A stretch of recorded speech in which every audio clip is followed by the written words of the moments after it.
Hello everyone, happy holidays. Make sure I am up and running before we get started today. Good to see everyone in chat. Make sure you can hear me. Can you see me okay? Is the image exposed properly? I can never check fully until after the stream, and by then it's too late.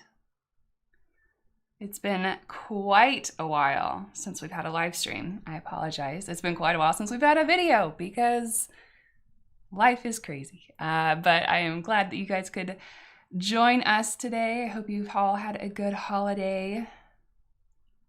I just wanted to get on, partially as an apology, partially as just hanging out and having fun. For many of us, it's still Christmas Day. For some of you on the other side of the world, it's probably the next day. But I finished up with my family calls and with Christmas dinner and putting everything away, so I wanted to jump on and say hi to you guys too.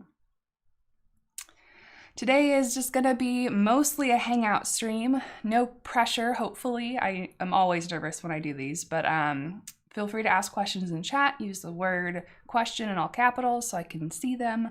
We're gonna be drawing some antlers today. I had a patron request how to draw antlers, so I figured that would be something that we could do in the background. I don't know how successful I'm going to be because I'm not particularly great at drawing antlers, and while I'm multitasking it might get a little interesting, but there are links in the description below to 5 pictures of different antlers, and I don't know how many we're going to get through today, but we'll get through some of them, and you can check those out as we're going through. I'll let you know which one I'm working on. They're numbered, and you can pull up the corresponding image if you would like.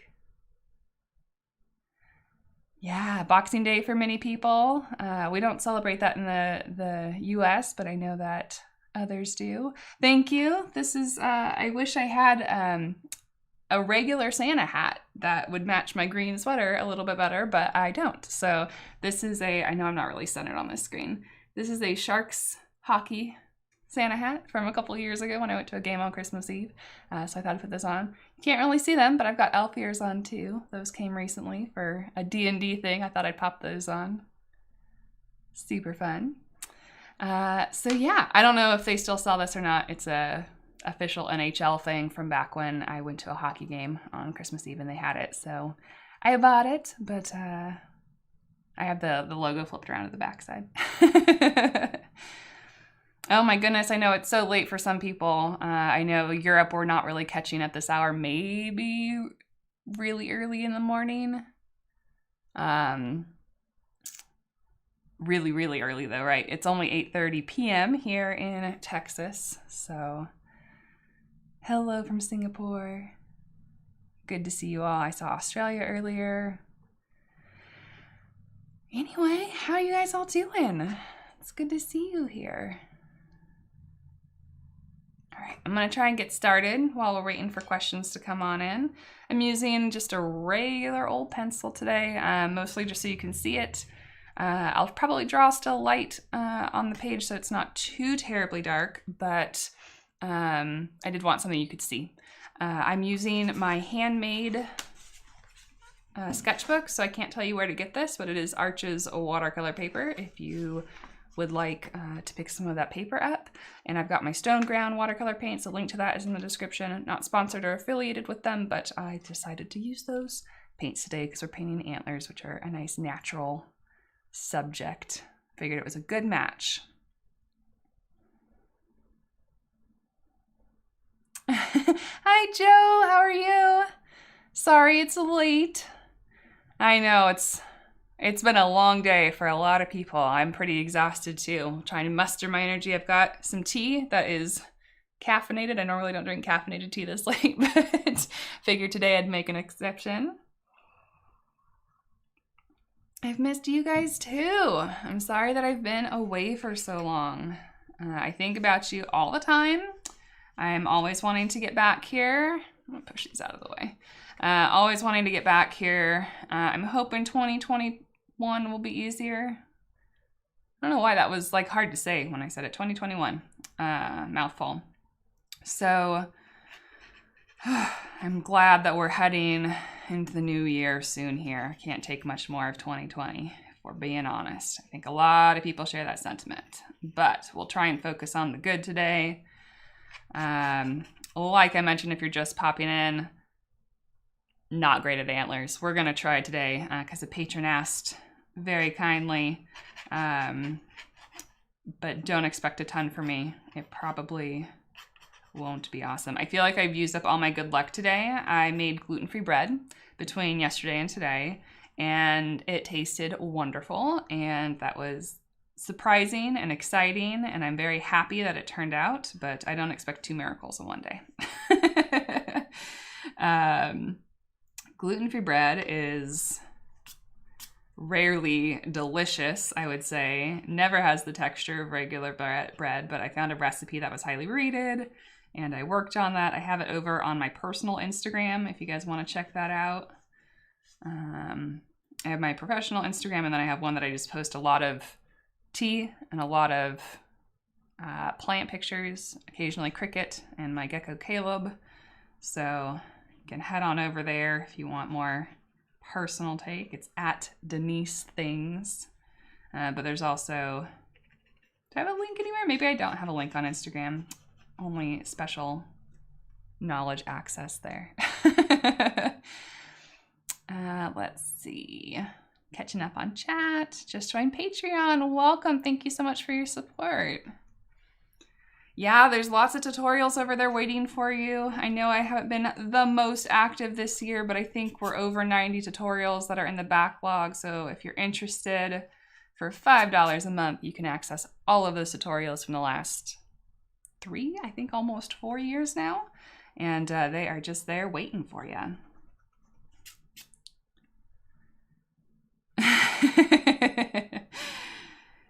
Good riddance 2020. All right, so I'm just trying to get my angles in here. I'm looking a lot at negative space, so the space in between the shapes of the antlers to try and make sure that I am in the right spots. I don't think this stretches long enough, but let's see where we're at. So this middle one, this is antler 1, by the way.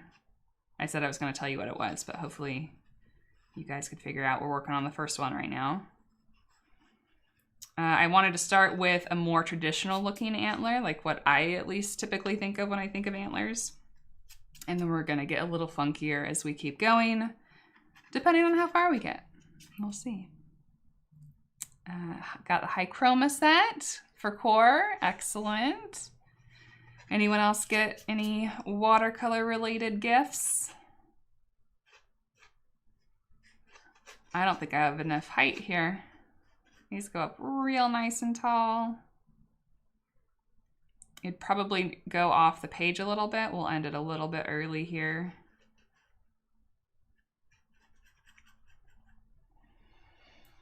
For those of you who might be new viewers, haven't seen a live stream before, I hate drawing on camera. I get real nervous. I'm real bad at it. It's not my strength. Much more comfortable painting on camera than I am drawing, but we'll get through this together. That's not what that antler looks like at all. Let's step it back. It comes forward here.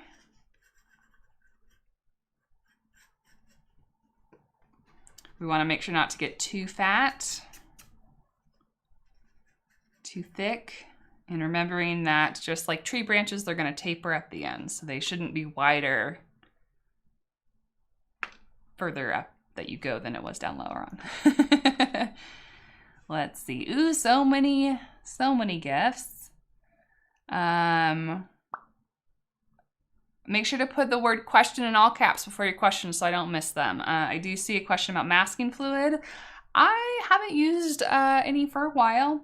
I think the last one that I used was Core, and I liked that, but it dried up, just like all of them dried up. The liquid frisket I used to use early on, but it has a really horrible smell. I mean, all of it has bad smell, but the Core one wasn't quite as bad, but I haven't used it in ages. I usually just add white gouache on top. I prefer the way it looks anyway. Daniel Smith, Mission Gold.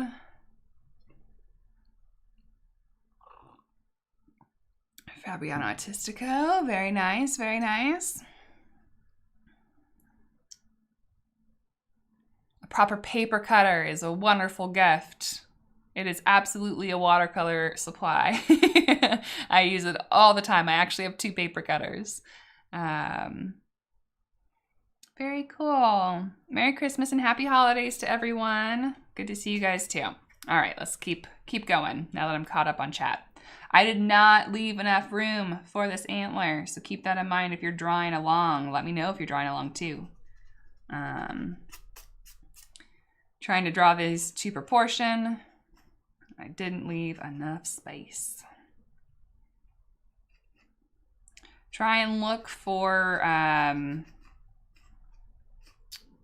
there'll be ridges on the antlers themselves that'll tell you what direction they're kind of going in and give you clues to as which ones were kind of like the main branches versus the offshoots.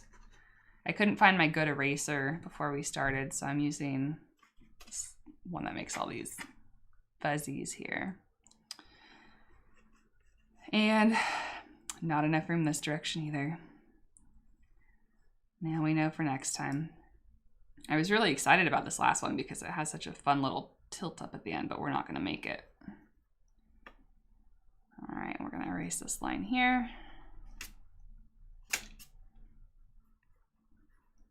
I think I've talked about this in other Patreon videos. I don't know if I've done talks on the YouTubes about horns versus antlers. Catching up. Handmade sketchbook. That's wonderful. Very nice. Yay, I'm glad to see all of your gifts there. All right, so this is one side of the antler. One antler.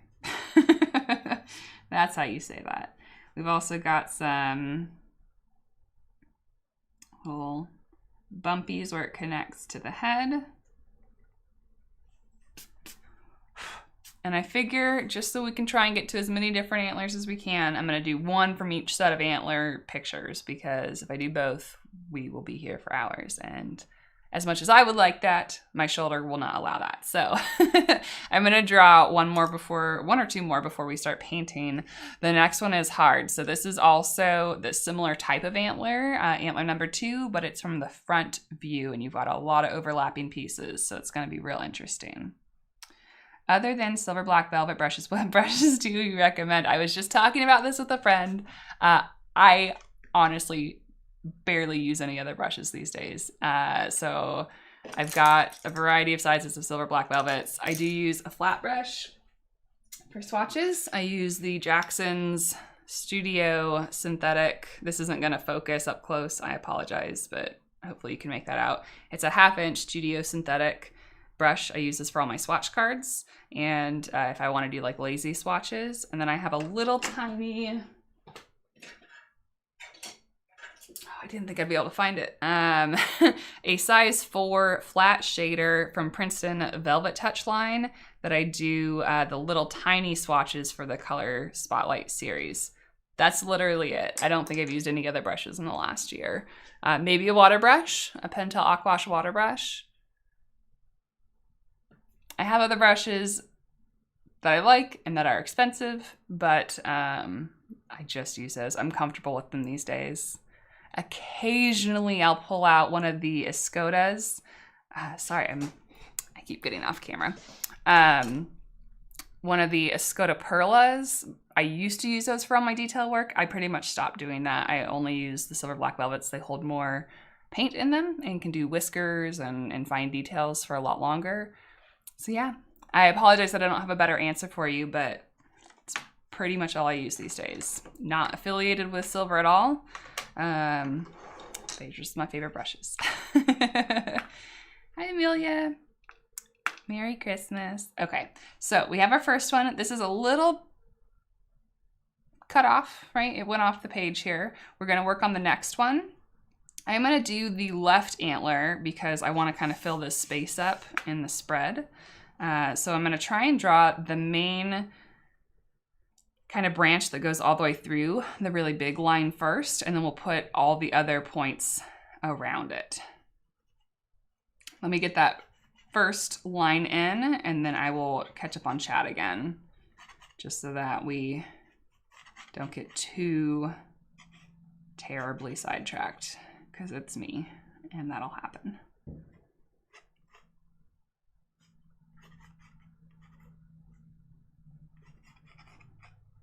I'm gonna hold my pencil up and see what the angle is that I need to be drawing at. We need to come over a little bit further.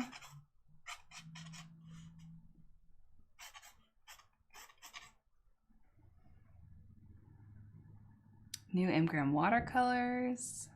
It's good to see all you guys too. There's a lot of you here. Welcome, welcome.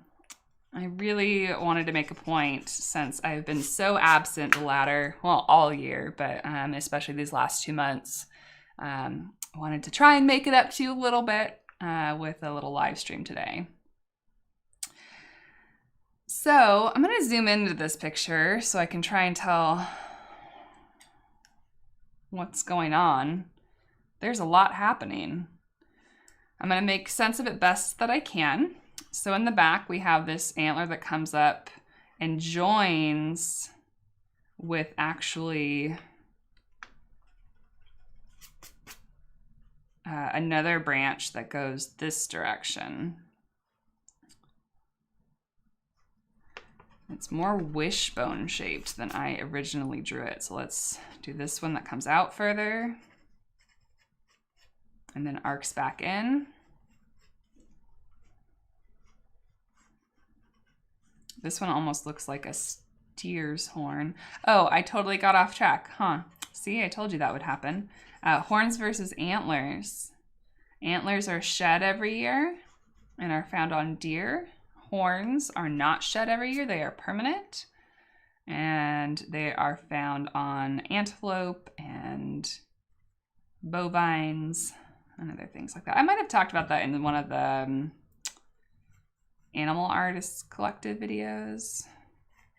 I'm sure it came up at some point.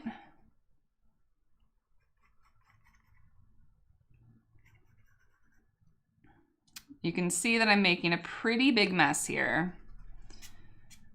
And it's not gonna look the best once my watercolors go down. I will try and lighten it up before we start, but I do want you to be able to see what I'm doing. No point in doing a live stream if can't tell what's happening. So there's a bunch of arcs down here that I can't really tell what's going on. This one I am going to bring up higher, and the reason I know to fix that is because this one that's coming from back here dips down behind it and I can't see it in that little gapped window. And then there's like a big lumpy part that comes down here that I imagine attaches to that piece. Complicated antlers. All right, I haven't looked up for a while. Oh my gosh, I missed so much. Sorry, let me backtrack for just a moment. How is my health? It is okay. We're hanging in. We're hanging in. So many Merry Christmases. Merry Christmas to you too. Surprised to see the Sommelier metal case set. Oh, do they have a watercolor box? Is that what you're talking about? Like a tin? A metal tin? Similarly to me having not been on YouTube very much lately, I've been neglecting keeping up to date on what's going on in watercolors. I know Shamika just released some new watercolors, so that's exciting. I have from a viewer, I can't reach them, a viewer sent me the first round of granulane sets, and they're going to send me the second round, so big thank yous to them. Going to sleep super tired. Merry Christmas. So the replay should be up tomorrow, presuming nothing catastrophic happens and I deem it appropriate for rewatching. So sleep well for those going to bed, and thank you for joining us for a little bit. I know, isn't that picture beautiful, Christy? I saw that one and I was like, I know this is gonna be hard. I'm gonna regret my decision on drawing this antler, but it's such a pretty picture. We gotta do it. Yes, there was a lot of qualification in that okay to the health. I have not been as proactive on seeking out medical care that isn't 100% necessary because of the virus and everything. I should have gone during the summer when it got better, and now that it's worse again, I just don't want to go in for anything unnecessary. I'm doing the best that I can with my own self and my own techniques for coping, but this year's just been a hard mental health year, and we're trying to get through it just like everyone else is. But Cricket's here. She's not on camera. She's sitting over by the window, very grumpy that I am not petting her right now. But yeah, we're doing okay. Thank you for asking. There's a set of 12 milliliter tubes in a metal case. Very cool. I'll take a look at that after the stream. Merry Christmas from Thailand. Merry Christmas to you too. First time here. Watch your videos. Welcome, welcome. Have I seen that Daniel Smith has? Yes, I did see that they have a PB16 turquoise. I still have not purchased it because I have a lot of PB16 since I work. Let me step back. PB16 is one that I don't think changes a ton between different brands. So I don't have, you know what? I should qualify this with, I'm pretty sure the next color spotlight. Have we done Phthalo Turquoise yet? I don't think we did. I think we did Paraline Violet, right? And Phthalo Turquoise was in that one. But Phthalo Turquoise is getting its own color spotlight, and maybe I'll pick up a tube of it for that video for you guys. But I have so much PB16. I have a tube for Winsor Newton and Da Vinci, and Da Vinci's paint is just more affordable for me, especially since I work with them. So I haven't had a need to go out and buy Daniel Smith, but I will for you guys, assuming it's available for the color spotlight. Did I show the reference pictures I am using? In the description below, there are links to all the pictures that I'm using today. And it's just too hard for me to like bring the screen on and off camera. I got a new tablet for the first time in like over a decade. The last tablet I had was an iPad 2. So I got a Fire tablet for Christmas. That was kind of like my big thing. So I have my reference photo up on that, which is so much bigger than my phone, which is what I used to have my reference pictures on when I was streaming. So I'm very glad to have the bigger image. But for you guys, you can just use the link in the description below. I'm working on reference number 2 right now. If anyone's wondering, oh, nice. You named your handle after Phthalo. I think a lot of us have taken that approach. Yeah, just, you know, you got to cope through 2020. There's only so much we can control and so much we can do. So I have been living in my apartment with Cricket by myself all year. It has been, there are good days and bad. That's fine. It's fine. Yesterday was 50 degrees. Today is 23 degrees. Yep. Sounds like non-California weather to me. I've learned that since moving to Texas. We get 20 to 30 degree swings fairly regularly. My body doesn't love it, but it was a nice, beautiful 60-degree day. I was going to go walk, but I didn't because I was on calls with the family, and then I was making food, and now it's dark. So unfortunately, I didn't get to enjoy that, but hopefully tomorrow it'll be nice also. Thank you. The hat's getting so many compliments today. I love that you can barely tell that I've got giant elf ears on too. I think that's the funniest part of all the hat compliments. Perfect. I don't know how much of a delay I have. I don't think it's huge, but I was looking for this. There are ways to change the latency, and I looked for them for like a solid 5 minutes before I started the stream, and I couldn't find them. So I hope that we're on some kind of reasonable delay. I think it's only 10 seconds or so. Maybe longer because there was a tablet comment just now. So yeah, the tablet is interesting. I'm not a tech person. I remember all growing up, like even in high school, I think iPods were really in when I was getting out of high school and like into college. And so I didn't have many of them. And I remember a couple years in a row, my sister getting devices and thinking like, I don't have one of those. And it just never was a huge thing. So, I mean, that's silly to say for someone who is privileged enough to have multiple computers. I have a streaming computer. I have a PC. I now have a tablet. and I've got my phone. So like I know that I'm very, very lucky, but it does feel weird to have yet another device to look on. And this one is going to be super handy for art streams and things like that. So I'm excited.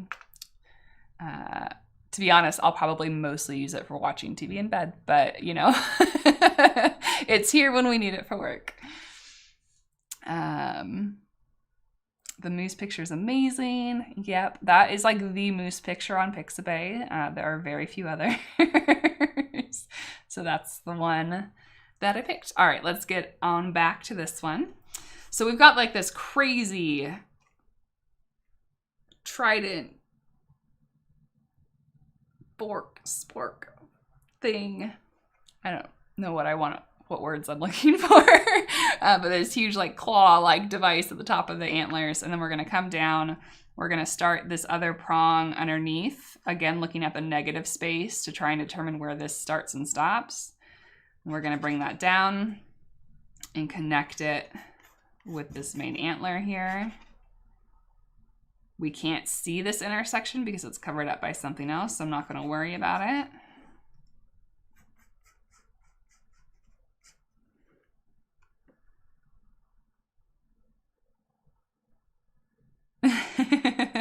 Nice to see everyone. Merry Christmas.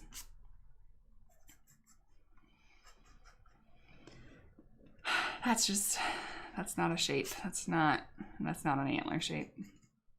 You guys see okay? I'm trying not to be over the top, but I am.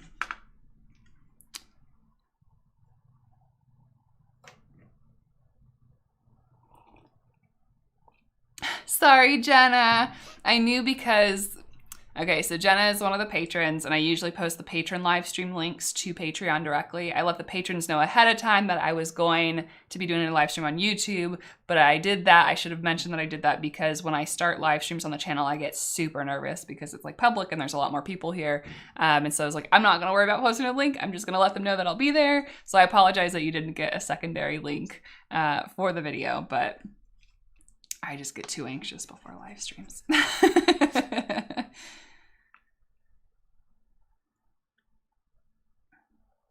Oh, that's so sweet. Your nephew got you brush markers and watercolor paper. Oh, that's so adorable.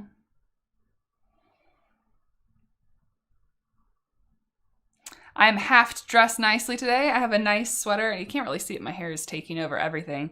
But then I'm also wearing sweatpants. I made a compromise today. You know, if you're going to be stuck at home alone on Christmas, may as well be comfortable. I thought about putting on jeans. I thought about putting on nice pants, and I decided against it. All right, we've got a swoop down here, again, using the reference of the other antlers for where this one is supposed to go. And it runs right along this main branch. These all seem too fat, but I'm also drawing them a lot larger than the reference photo I'm looking at is, so maybe that's part of it. They're also probably just too fat. I'm gonna sharpen my pencil, maybe that'll help. Greetings from Poland. Hello.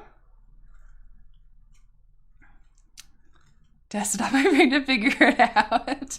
I'm so sorry, Jenna. So sorry that it's been a long time since the live stream. I'm so sorry since there's been a video on YouTube. I'm glad you made it here. We're not that far in because I've been chatting and hardly had any work done. Denise, do I know why Da Vinci is only carrying your green in the 8 milliliter tubes? That's news to me, if that's the case. They might just be out temporarily. I imagine they'll restock when they can.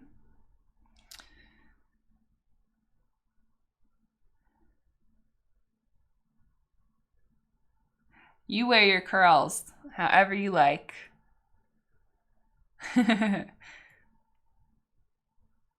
Oh. Luckily, it hasn't been too hot here, although it did get pretty toasty. To make the bread, my oven was cranked up to 450 to preheat, and then 400 for like an hour. So it got nice and toasty in here. I didn't know that Thailand has artist grade watercolors.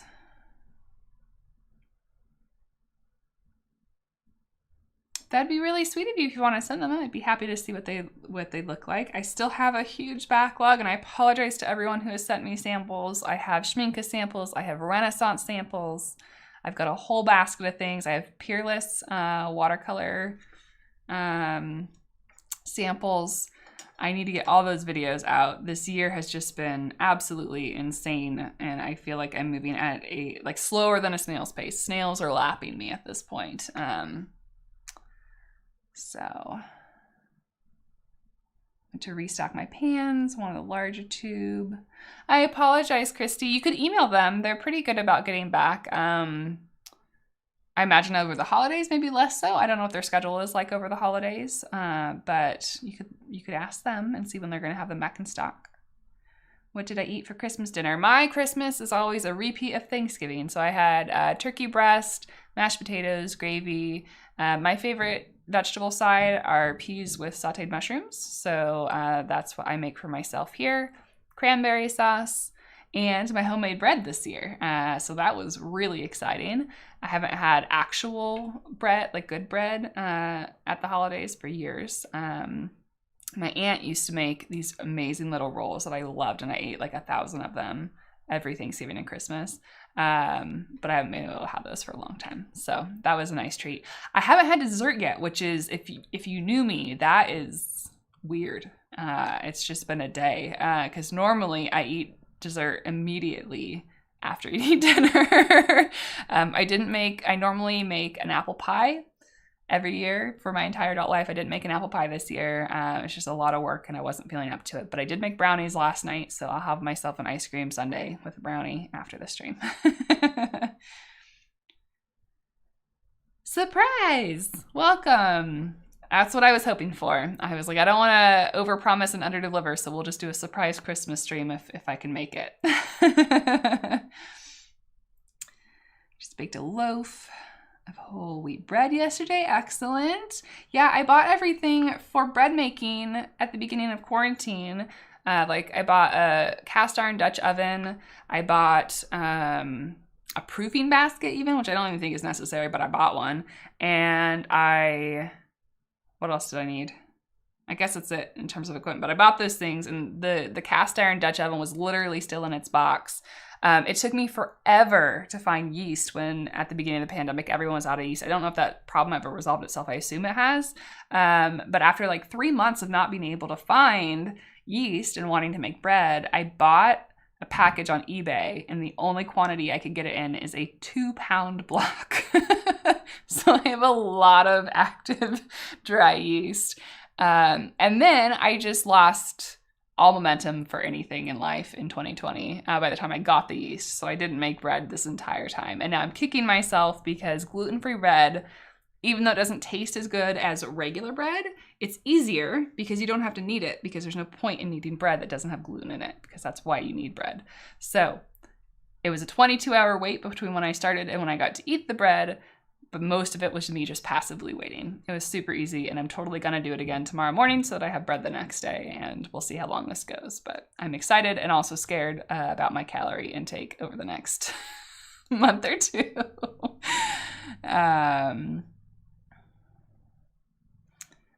Let's see.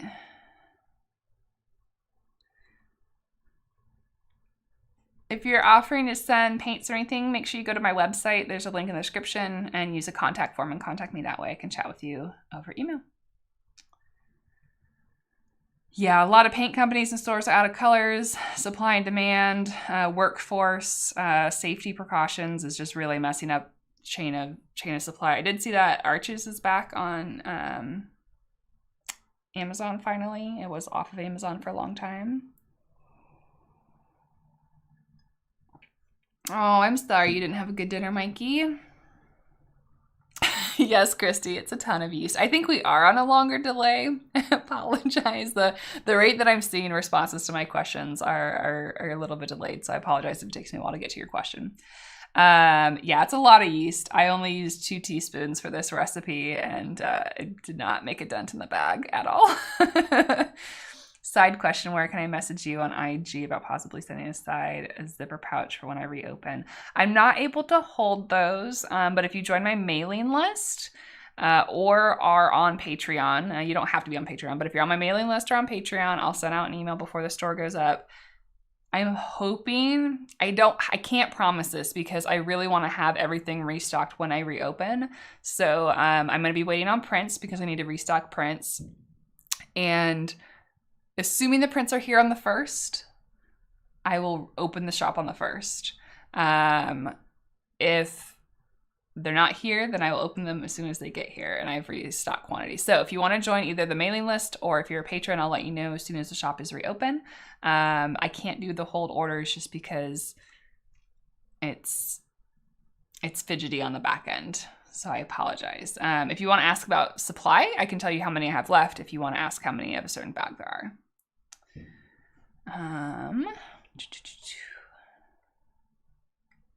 Make sure I am caught up. Oh, you're so lucky to have so many bakeries, although I would be tortured unless they have regular gluten-free offers because I have missed rustic bread so much and I didn't think it would ever be possible. This recipe came really close. It's not exactly like regular bread, but it's the closest dang thing I've ever had to it that is gluten-free. It has a nice hard outer crust and it's chewy on the inside. It has like an actual chew and it doesn't just fall apart in pieces. It's wonderful. Wonderful. Nancy's niece's daughters are learning how to do watercolors. Perfect. The red panda, there's still several of those left. I don't know off the top of my head. There's more than half a dozen, I'm pretty sure. For those wondering, if you haven't seen the shop in a while, there's red panda bags. Oh, actually, you know what? There might be more red panda bags too. I have an order sitting in my entryway that I haven't unpackaged yet, so I think I reordered some of those. The tiger pouches and the zebra pouches I still have a lot of. Moving from here forward, if you missed my last update about zipper pouches, I'm having issues with my supplier with every design that has a white background. I just get an enormous number of misprints and seconds bags, so I'm not going to be ordering those anymore. The only ones that I will have sent to them, sorry, my hat keeps falling down, are going to be full bleed that go edge to edge. And so the tiger is going to be on that. The red panda should still be in stock. So I think I have more red panda bags. I just haven't opened it up to double check the quantities, but that one should be fine. And just to let you guys know what's coming down in the future.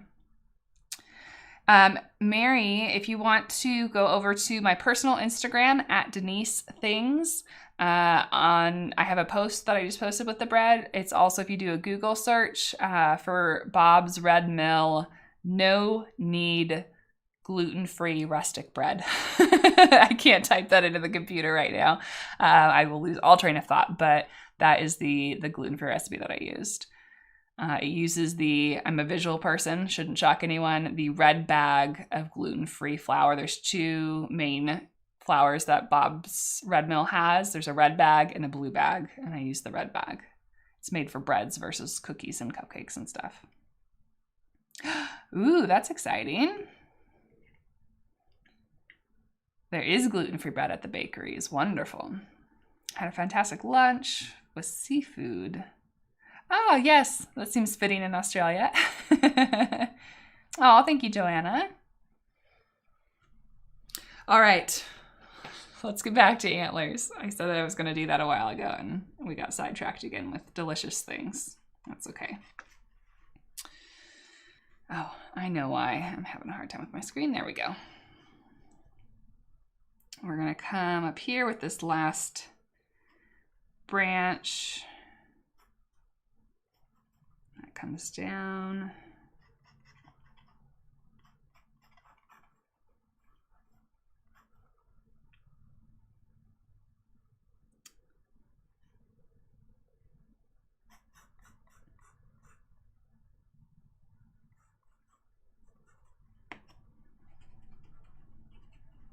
Okay, did we do it? 1, 2, 3, 4, 5, 6, 7. I think we got it all. That was pretty intense. Does anyone know if Da Vinci will be on Jackson's art? I think they would love to be on Jackson's art, but there has to be a demand for it.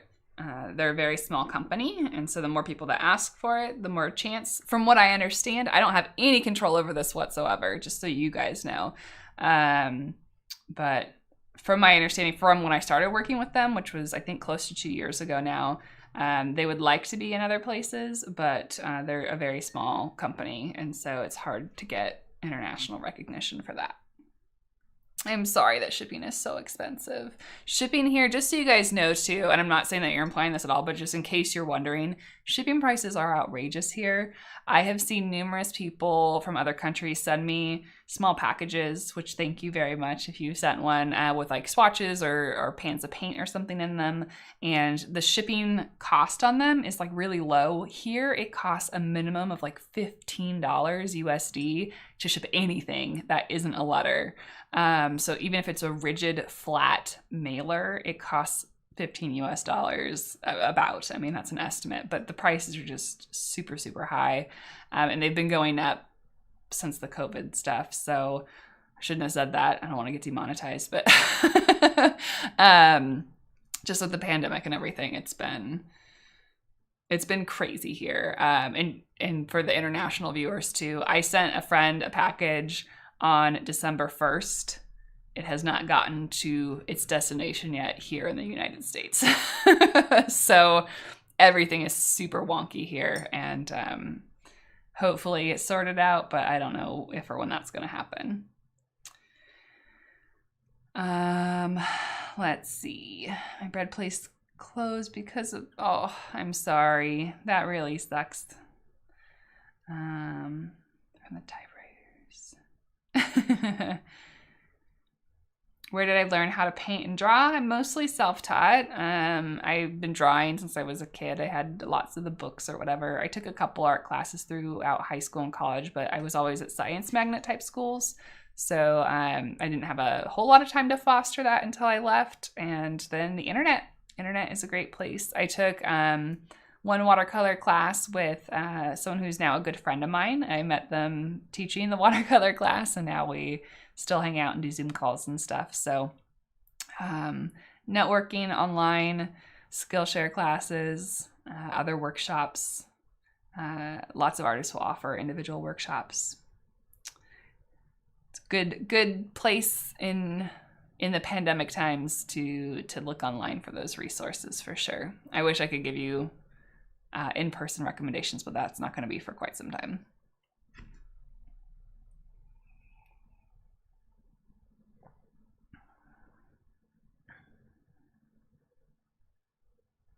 Yeah, I agree with Olga's comment regarding the Da Vinci watercolor paints, if you want to see that in chat.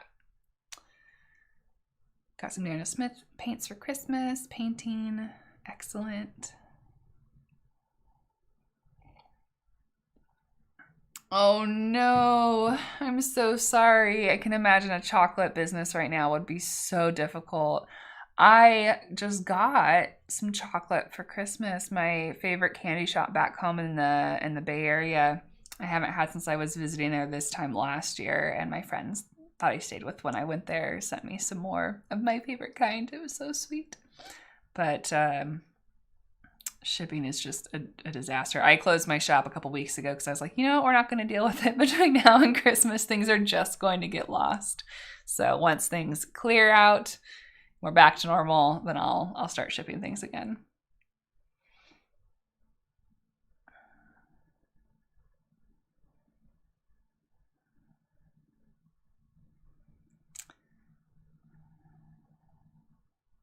Yeah, just wait till after the holidays. It should be fine. I mean, I don't want to say anything. I have no idea. I imagine things will be fine after the holidays. They just need our whole country was shipping everything for the holidays. So hopefully it will mellow out afterwards. I need to sit up. I'm leaning on my shoulders. It's not good. All the products I'm using are in the description below.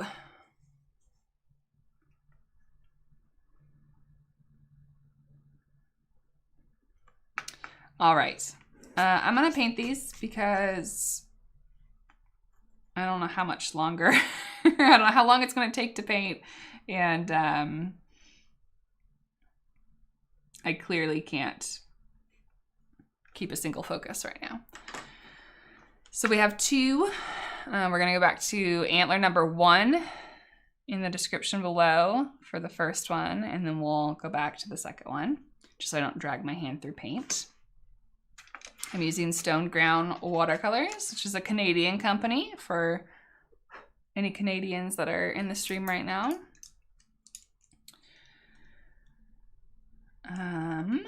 What is my favorite watercolor currently? I don't think I can answer that. I mean, I bounce between so many different kinds. I've been trying to use my main palette more often, which has a variety of paints. It's all of my favorite paints from whatever brand I like them best in. So that's my favorite thing to use right now. Stone Ground is really, really beautiful. I haven't been enjoying those lately. Always enjoy Daniel Smith, always enjoy Da Vinci. And I also, viewer sent me some more White Nights paints. So if you remember in the White Nights video that you would have seen from me, I had 14 colors last we spoke. And I now have a nice fat pan of them. So I used to have like that many, and now I have all this. So once I get to play with those, I'll update you on my thoughts about them. Excited for that, but certainly a European favorite of mine. That covers every continent, or well, that's not fair to say. That covers the Western continents. So we've got Europe, Canada, and then our American brand paints. I haven't been using as many Asian paints lately just because I don't have a lot of supply of them. I have my White Nights palette still. I'm trying to think. My brain is a scary place right now. I'm trying to think back to that. So I have my White Nights palette. I have the Holbein palette that Otto sent me. Can you see how hard my brain is working right now? They're just not as readily available here, so I don't use them as often, but they're still great paints. Let's see. You like how I'm like completely hunched over my table right now? My computer's at an odd angle for me to try and read the chat.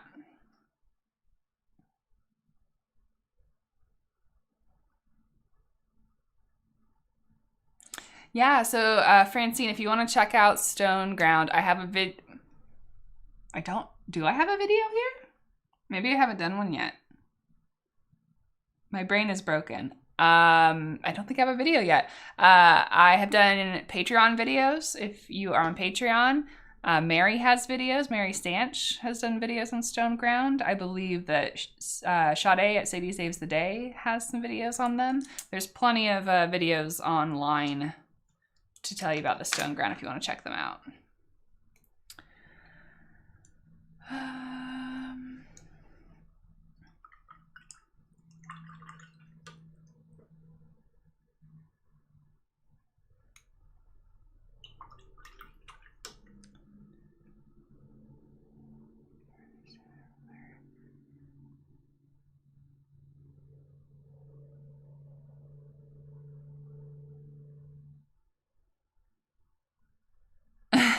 I thought I have a PY 154 from Magello. I do. I have a whole pure pigment set from Mission Gold as well. And actually, I think I'll have this forever until it dies. This is the white gouache I use because I bought it on eBay ages ago and had no idea it was this large. And now I will use it until I die.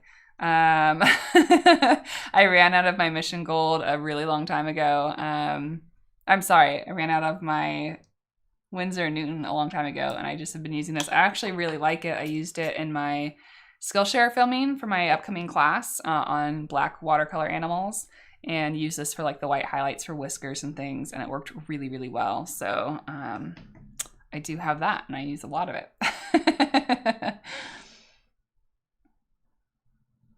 Hello, hello to the new people in chat. White Nights are great. I love White Nights, and I don't think they get enough credit. Don't think they get enough credit. All right, I'm gonna use Felsite, which is an ochre-y, a yellow ochre-ish color. We want a really pale, a little bit warm color. I still have black pigment in my brush because I was recording for that class.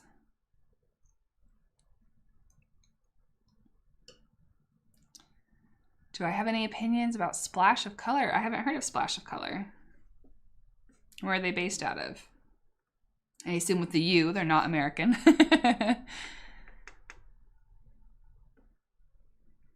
I'm glad you could be here. Welcome, welcome.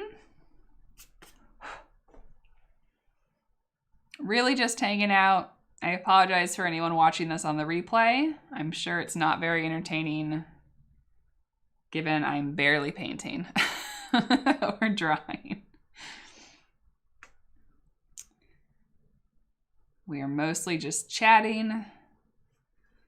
Feel free to type the word question in all caps, followed by your question in regular font. I said I was going to lighten this before I started painting. I didn't do that, and now it's too late. So that's fun. I can lighten up the lower portions that aren't wet. You guys know what? I got new kneaded erasers, and they're sitting by my front door. That's what I need right now because my old kneaded eraser died. It was painfully gross. I bought new ones, and they're all sitting by my front door, out of reach of where we are right now.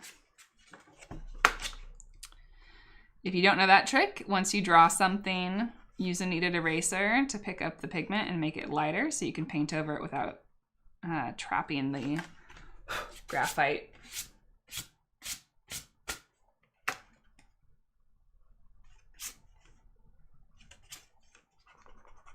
Oh my gosh, you guys, I made a giant mess. Oh well. We'll erase at the end of it. What's my favorite size brush for painting animals? I paint almost everything with the size 8, and I use that for most of all of my paintings. I paint small. I should preface that with I paint small. I don't like painting bigger than 9 by 12 because of my shoulder issues. So I use a size 8, and then I'll size down at the end of the painting for whiskers and things like that. So down to a size 4 or size 2. If I'm painting a large area, which doesn't happen often, but now that I'm needing to paint full bleeds, if I want to put them on bags, I'll use a larger brush like a 12. But 8 is really comfortable for me. With the Silver Black Velvet line, they stay really, really sharp. This one is, I don't know, it's not new, and it's got a nice point. They do break down eventually. This one isn't as nice. I keep 2 size 8s with me while I'm painting pretty much all the time. That way I can put pigment on one, and if I'm using a dark color and don't want to rinse that out constantly, I have another one to grab clean water. If you guys are interested, I have a Skillshare class on water control for watercolors. So it talks about that 2-brush method a lot and many, many, many other things. That class took over a month to produce. It was a beast, but it has lots of good information in there if you are looking for it. Hello, hello.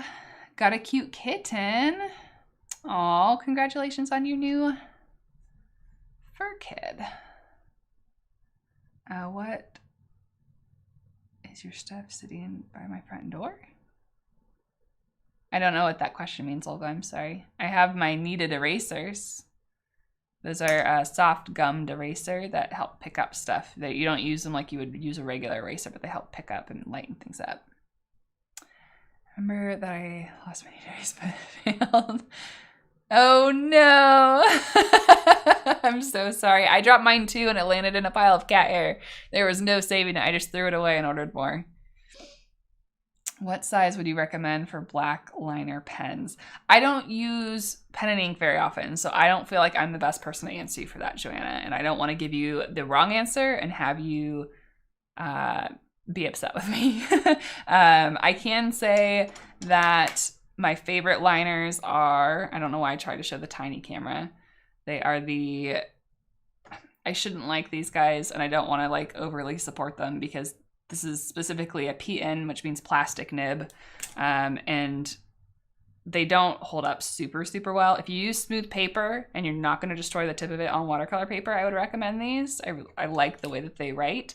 But if you're on rough paper, it's going to damage the tip, and they're not going to be good for you for very long, and it's going to create a lot of waste. So in that case, I'd recommend something else, but I hardly ever use pen anymore, and I'm not an expert in that. So I would highly recommend looking up someone who is, and they can give you a better recommendation. Aw, thank you, Nancy. Meowy Christmas to you as well for your kitties.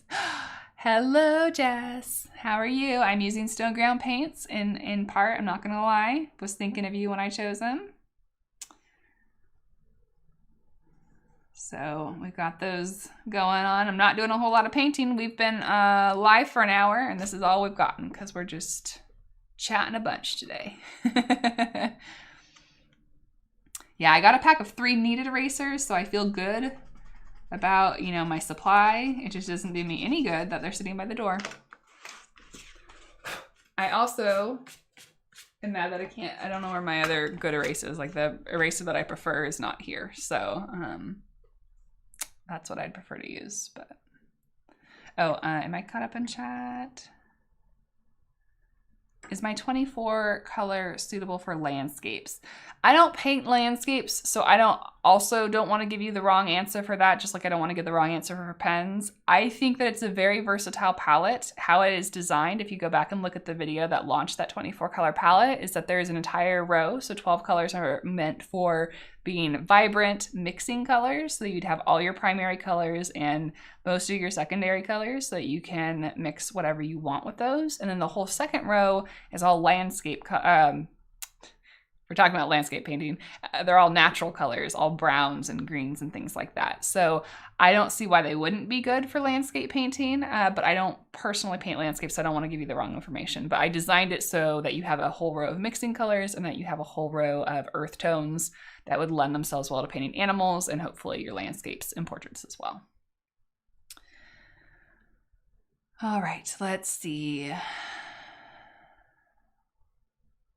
Yeah, definitely depends on the size that you work on for the brushes and for your pens, because if I work on something super tiny, I'm going to want something smaller, and if you work on something bigger, you're going to need something bigger.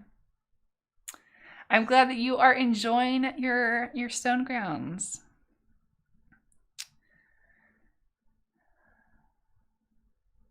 Thank you so much for chiming in about landscape palettes.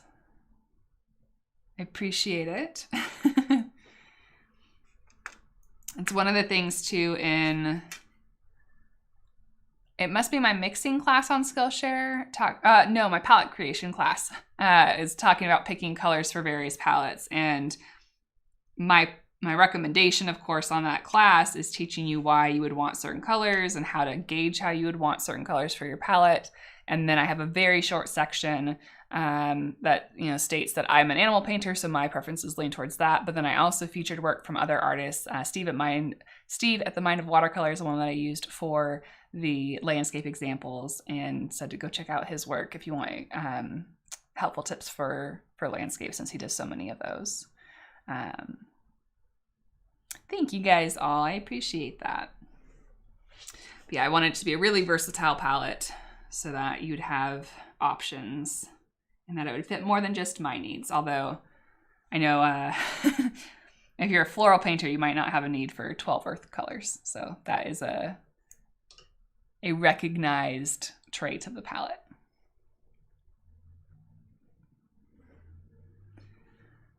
Oh, I love fountain pens. I have one here and I'm really sad because the inkwell is empty, but that's my fault because I just have to refill it and it's across the room. All right, good night to those of you who are popping out. So glad that you could join us. I started watercolor painting in 2015. It's only 5 years ago. Well, I guess almost 6 years ago at this point. It was in the early spring of 2015. Yeah, Teal has great information on pens. Definitely check out his channel, especially with watercolor. He has a lot of videos for how to use them with watercolors. All right.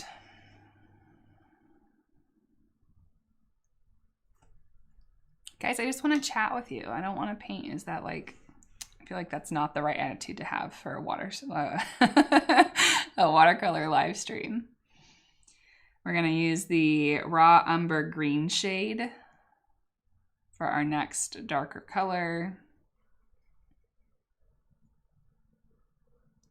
So if I were to tweak this up for landscapes, what colors would you add to the palette? I can't give you those answers because I'm not a landscape painter. If anyone wants to chime in, if you have any colors that you miss in my palette for landscapes, you can put that there.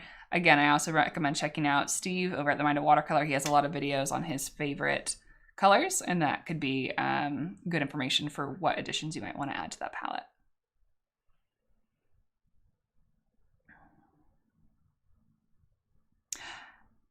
Yay! I just watched Soul earlier today too. I watched it while I was having dinner. It was really cute.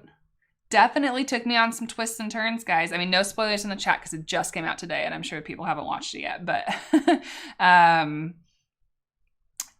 yeah, it took me for some twists I wasn't expecting, which is always nice in a movie, especially after you've binged Christmas movies for an entire month, and they're all incredibly predictable, and you know exactly what's going to happen and watch them anyway.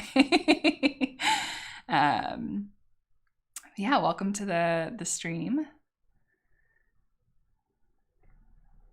I've always done art since I was a kid. I have some past live stream videos and Q&A videos if you want to check those out here on the channel that tell you a little bit more about my history with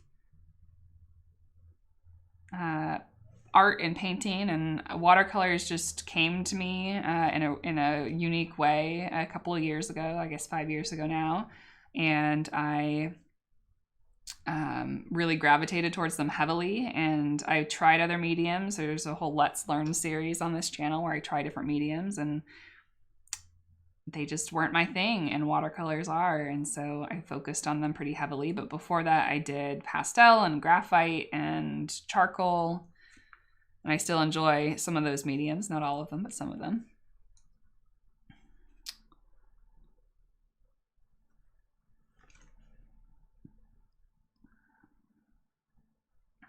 Audrey asks, hold on, I want to see if I missed anything. Okay.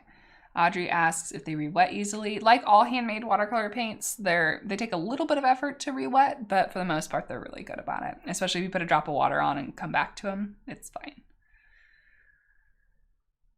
Did a family group watch for Soul. That's good. New Wonder Woman. Sign up for Skillshare and enjoy the watercolor control class and Analyze. Oh, thank you so much. I'm so glad you enjoyed the classes. That's great too, because you'll be all set for when the black watercolor animal fur class comes out. I still don't know what I'm going to call that one, but it's going to be about painting black animals, because that can be really challenging to get that darker value with still having interest and contrast. And I don't know what I'm doing, guys. I just mixed up more of my lighter color paint when I need my darker color paint. That class will be an advanced class, so if you are interested in taking it, I recommend catching up on the other ones before it drops, hopefully before the end of the year. Audrey, I think there's a delay on the stream, so I answered your question, and hopefully you'll get that answer soon. I'm sorry that there's a delay and that it didn't reach you yet.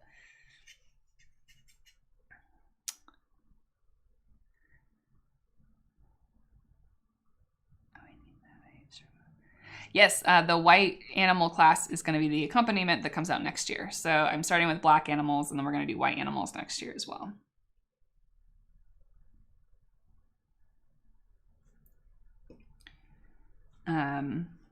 My last class that I released was several hours long, and it was just a lot. So I knew that if I put both black and white animals in one class, it would be very long. So I broke them up into 2 separate classes. So we'll get there eventually.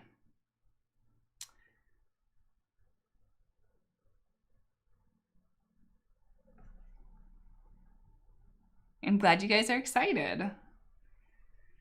It has been it has been a journey.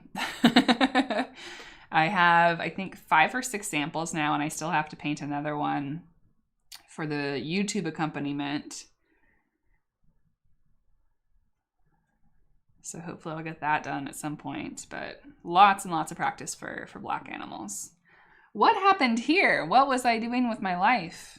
There's just like this giant splotch of brown paint that is completely outside of the lines, and I don't know what I was doing. I missed it before you redacted it, so I'm not sure what you said, but welcome.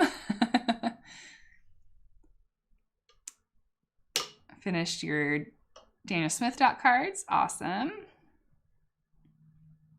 Just trying to lift. Oh, I went back and lifted some paint here. I did do that, but I didn't know it was going to pull out this whole piece. Okay, we're going to come back to that. That needs to dry. So we're going to go back to our secondary one. This one has warmer colors in it. So let's use the lemon ochre.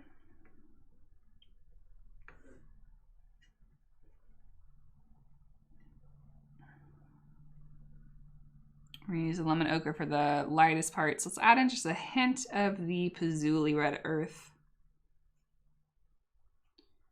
Oops, make it a little oranger. You just eyeball. If you don't have stone ground colors, just pick colors that are similar. A brand should never gatekeep you from painting. Pick what you have that's similar. And Miss Skillshare had a free trial. Oh, thank you. Yeah, the animal textures one was both wonderful to create and also it was a pretty big undertaking. Trying to think how to say that kindly. I'm really proud of that class though, and I hope that it's helped a lot of people kind of tackle that subject. It's a complicated one for sure.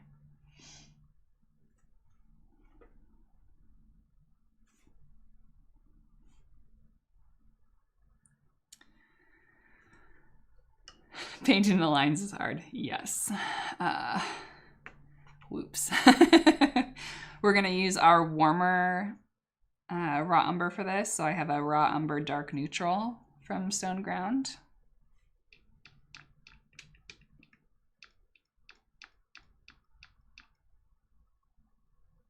Oh, thank you. Thank you. I appreciate it, Jess. The hat has gotten lots of compliments. The ears have gone almost unnoticed, which I think is fun. I mentioned this at the beginning of the stream, but just for people who come in, I ended up getting them for a D&D cosplay thing.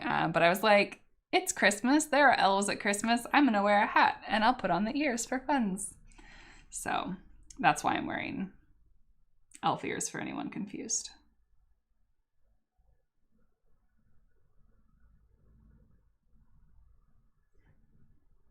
I also got, I don't know why I didn't think of this. I should have brought them on camera, guys. The elf ears are for my wood elf druid, and I bought antlers for her to do like a headdress. I don't know why I didn't think to bring them over. I got them off of Etsy from a seller, but I bought antlers for that cosplay. It's really funny. I don't know why that hid your comment. Audrey, I'll go ahead and allow that. There you go. I'm glad you appreciate them, Jess. I'm going to use this other brush that I had standing by that I talked about earlier to soften off this edge that I don't want so much pigment on. Little bit of inner keyleth, so I wasn't going to go with the antlers for my headdress until our party in D&D. I'm sorry for all of those of you who don't play D&D, and this is gibberish at this point, but we came across these creatures. I forget what they're called. They're like petrions or something like that. They're these beautiful purple and pink winged creatures, like monstrosity creatures that have like a bird beak. They're kind of like hippogriffs, but they're more feathery and they've got antlers. They're really cool looking, and our party came across them and they attacked us, and I was like, well, I'm gonna take their antlers and some feathers and try and she's very into honoring, the balance of earth. Shocking, I know, right? So even those of you who don't play D&D can probably get on board with where this druid is, but she's just like very much about respecting, and if you have to, you know, fight anything and take their lives, that you make it worthwhile and honor them. So she took the antlers, and so I want to make a headdress that has the antlers on them. So that's where they came from, but for sure. I've dug here some of my pans. It's usually fine. You might have to pick the hair up, but it's up to you. I might have missed another comment that went with that. Do I prefer your watercolors to have no honey? Some honey, less than mgram. I probably say that I don't use my mgrams very often, and I don't like that I have to store my mgrams completely flat or they will pour out of their containers. My main palette that I actually have, the big American Journey one, I put it on its side for a while and I forgot about it and came back to Cobalt, Teal being everywhere. So that's kind of annoying. I don't mind in terms of painting, but in terms of storage, the honey can be tricky in high humidity places. I never had that problem in San Jose, but I have that here in Texas. So, same. Yes, that's the druid. So, Mr. Umbra asked, the same elf druid that I did with the collab with Arlie. So yeah, that's Theona. She's my wood elf. I'm still playing her in a D&D campaign. So that's her. Good memory. That always makes me happy when people recognize my other D&D nerdiness, or I've had people tell me that they watch Critical Role now because I mentioned it in a stream or something, so that makes me happy. Hello. No turning it into a goldfish, Jess. Don't have to worry about that. I actually will look up things. If I think a thing about an animal that I'm like, this is true, I should be able to do this thing that I want to be able to do mechanically in the game, I will look it up on Google in between like rounds of combat so that I can tell my DM that I'm not just making things up. I remember there was one combat where we were on like a really big ranch or something, a farmland type of thing, and I wanted to turn into a dire wolf, which is like this 10-foot long wolf, and I wanted to jump over a 6-foot fence, and he wasn't going to let me do it. And I was like, a regular wolf can jump like 6 feet straight in the air, so I'm pretty sure a giant wolf can. And I was able to persuade him. So animal knowledge is good, and I use that to my advantage whenever I can. If I got rid of paint because of pet hair. Oh yeah, if you're talking about pet hair and paint, I have cat hair everywhere. She's not allowed on the desk. She doesn't always listen to that rule, but she's not allowed on the desk, and I still have cat hair. I just paint around it. The toad eye from the Scotia class is a European green toad. Very cool, yep. Arlie's style is so good. I love Arlie's videos. They're wonderful and calming and beautiful. Played D&D in college 40 years ago. Yeah, it's pretty different now. 5e is really there's different people say different things about it. I really like it because it's really approachable for new players. I didn't play before 5e, so it was really nice and approachable, and the rules aren't too complicated, and I think it just made it really accessible, which I love. And it's such a wonderful, wonderful tool for storytelling, and like it can just be for fun. It can be therapeutic. You can work through things. It builds interpersonal skills. You get to play with your friend. Like there's just so many wonderful things about it. I would say it's underrated, but I'm really glad that it's gaining popularity and it's no longer underrated. There's a lot of people who just are realizing how awesome of a game it is. So it's been a wonderful thing to have during quarantine, getting to play. I have 2 games that I DM, so I run 2 games of D&D for my friends, and then I play in a campaign with this druid wood elf. And then I also play for anyone who doesn't play D&D, it won't make a lot of sense, but it's a kind of a campaign. It's called Adventures League, which is a standardized way of playing, so that we used to go to game shops and play, and you'd bring your character to play at a game stop. We don't go to the game shops anymore, obviously, but we still play a home version of that game. So those characters aren't as in-depth or fleshed out, but I still get to play those too. So I also have a sorcerer and I have a cleric, and I enjoy all of them. They're all wonderful.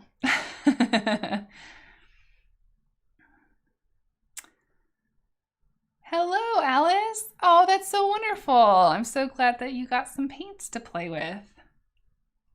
Thank your parents for me for getting that for you.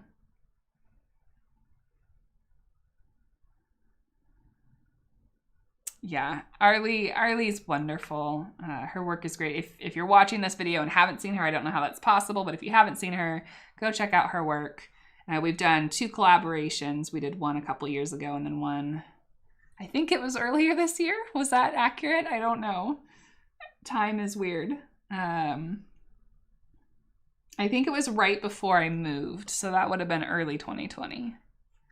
But I could be wrong.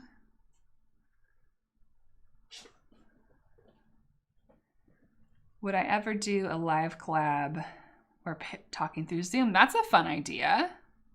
That's a really fun idea. That'd be a really long format. The only hesitation that I would have is that, like, I have physical constraints because of my shoulders, and so I can't sit for very long or paint for very long. So I would be worried about that. Collab videos for a full start to finish piece take me a couple days. So I think it'd be a really, really cool idea. Maybe for something really simple. Maybe for maybe those, I did those creature design videos a little while back. That would be a really fun live collab idea. December. So it was almost 2020. It was about a year ago. So yeah, we did that. Okay, I'll just talk and I wouldn't have to paint. Yeah, I really, early 2020, Denise wanted to have some like workshops where they were live. So on Skillshare, they're always there, and that's wonderful for people who can't make it at a certain time. But there's something about being able to collaborate in person and work through something. I'm just noticing this now, and just so you guys know that I know that it's happening. This piece is way too long, guys. This should have been much more shortened. So I apologize for that, but just letting you know I recognize that problem. So yeah, I wanted to do classes where it was more of a live collaboration. There was no way I could have done that this year. I mean, you've seen my output of videos, and it just hasn't been a productive year for me. Everyone handles stress differently, and loneliness and depression and anxiety and all the other things that have come with this year. And my way was to just get by the best that I possibly could, but my work certainly suffered for it. I'm so glad you guys are all still here. Thank you guys so much for being around, even though I had this huge gap. And I hope that you'll still be around in 2021 when I do get back to work and putting out videos like I would like to be doing, and putting out content and classes and all that. Hello, hello. I love that there's new people popping in all the time. Haley asked if I like to paint landscapes. I paint animals. That's what I love. Hi, kitten. It's just not my thing, and that's fine. I've talked about this in other Q&As and stuff. There's, you can force yourself to paint certain things, and to a certain extent, I think that's good. It's good to have experiences. It's good to know what you're capable of or what your limits are. There's good to have experiences, but there's also like a line where it just comes to like, just do what you love. And it is okay not to paint something you don't like to paint. So I have tried landscapes. I've tried other things. Oof, here's a kitten. But I go back to animals because it's what I enjoy. You can't sit on the table because there's paint. But I'm sure everyone would love to say hello to you. We'll hold you here for a moment and we'll see how long this delay actually is, because every time I say there's a delay, I go back to painting and I miss how long the delay actually is. So I'll know how long I'm holding Cricut, that's how long the delay is. There we go. So that's not too bad. It was like 10 or 15 seconds.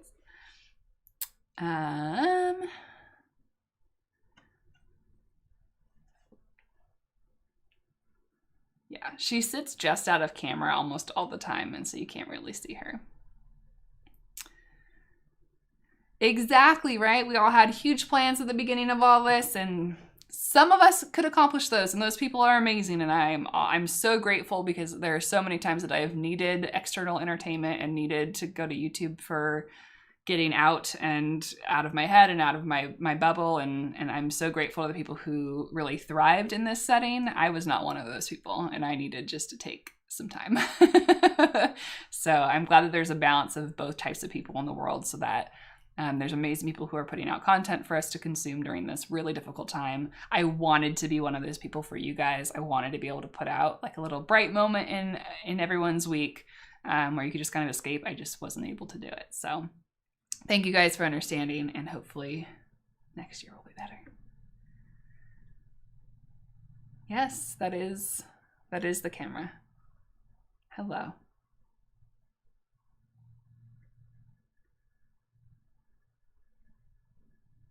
You're not supposed to be up here. I just told them that earlier. That's why there's cat hair in the paint. Oh, chin scratches. My nails are really long right now for me. They can't get much longer than this, so they'll break off. And so that's optimal cat scratching time.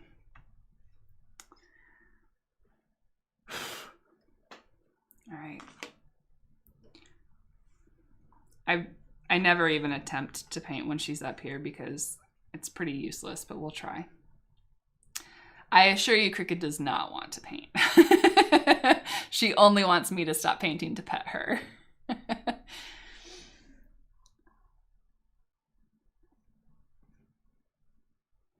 Yeah. Thank you guys for being understanding. I know there's a lot of other people who go through the same thing. And so I know you understand. No. Nope. Nope. Nope. Nope. Nope. So much cat hair in the paint already. Would you like to sit on your chair that we got specifically for you so that I could paint and be undisturbed? Of course, only when you're working there. Come here. Oh, there you go. I'm sorry I don't have the Cricut cam set up because she wasn't here when we started. Occasionally, and by occasionally I mean during the last stream, I finally got my act together and have a Cricut cam. And I will hopefully have that in future Patreon live streams as well. But I don't have the camera set up because I was playing D&D yesterday. So my spare webcam is over on my other computer. She isn't happy being over on her little booth because she would rather be here, but hopefully that'll satiate her for the time being. All right, what are my favorite Cobalt Teal mixes? I have a video for Color Spotlight on Cobalt Teal, so go ahead and check out that video, and I talk about like my favorite combinations for it and other things about that paint. Off the top of my head, I really like it with an Indian red type of color. Arlie just put out a Kaput Mortem video that I haven't watched yet, but I want to. I've been saving it because we were talking about, you know, depressive episodes and getting back in the mood, so I save Arlie's videos for when I need to like be inspired to work because they're wonderful and they always make me want to paint. So I'm saving that one for when I need to be working and not working.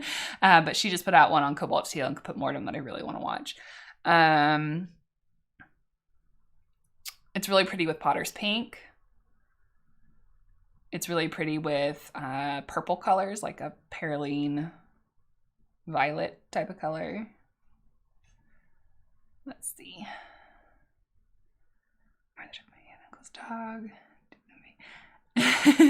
My best friend got us a cat paw kit that we opened up yesterday, so I'm hoping to do that. I almost cried when I opened it, and it shouldn't have been a gift that like would make me want to cry, but I've been wanting to do some kind of paw print type of thing with her for a while. She's getting older and she's got a lot of health issues, and so I'm just always like low-key constantly worried about her, and so I'm really glad that we got that so we can get her paw prints in there. I'm really excited.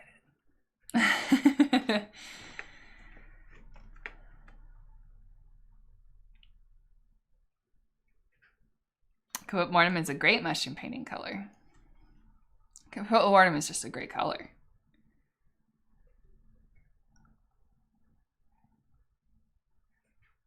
There's a hammock for the cats. So Cricket's, for those of you who guys don't know, Cricket's back legs don't have the full mobility that she used to have. She has some really severe arthritis after an injury last year. And so she can't even jump up on most things. So like the bed that I have here for her, she has to be lifted onto it. So I don't think she could navigate a hammock, but I have seen those and they look very cool.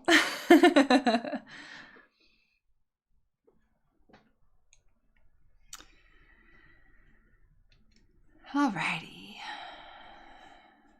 Hey guys, it's been another half an hour and we still haven't painted these antlers. Did I mention this wasn't a tutorial?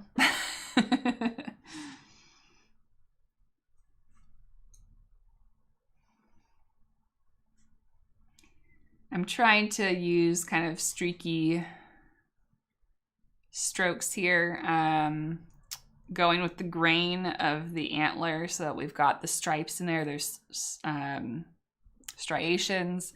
I'm going to do multiple layers and we will get more depth in there over time.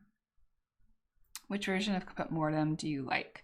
I also have a video on that. So I would go ahead and check out, I think it's the Opaque PR101's video, and I can give you my thoughts on those. I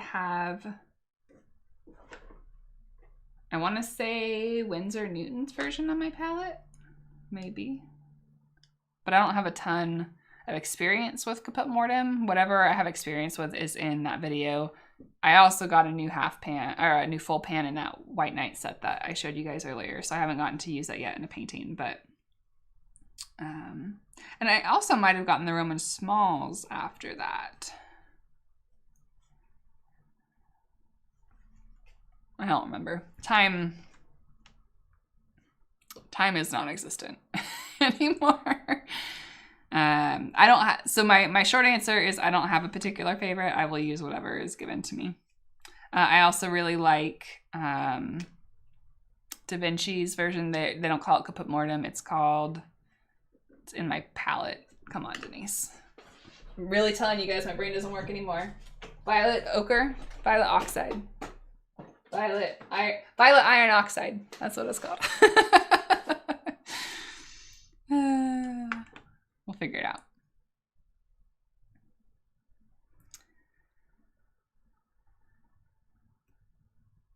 I'm actually making the PR. Oh, I missed the second part of your statement, Jenna. That's very cool. I think both PR101 and PR102 are both lovely colors. They're really fun to work with.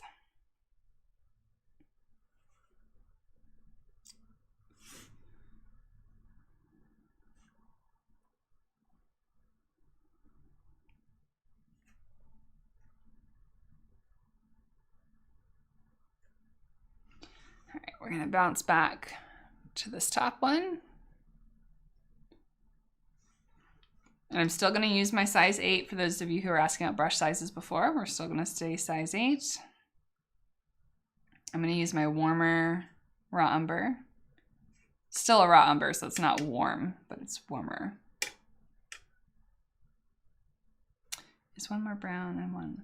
Oh, one is more brown and one is more reddish. In a 24 color palette, I have 12 earth tones, so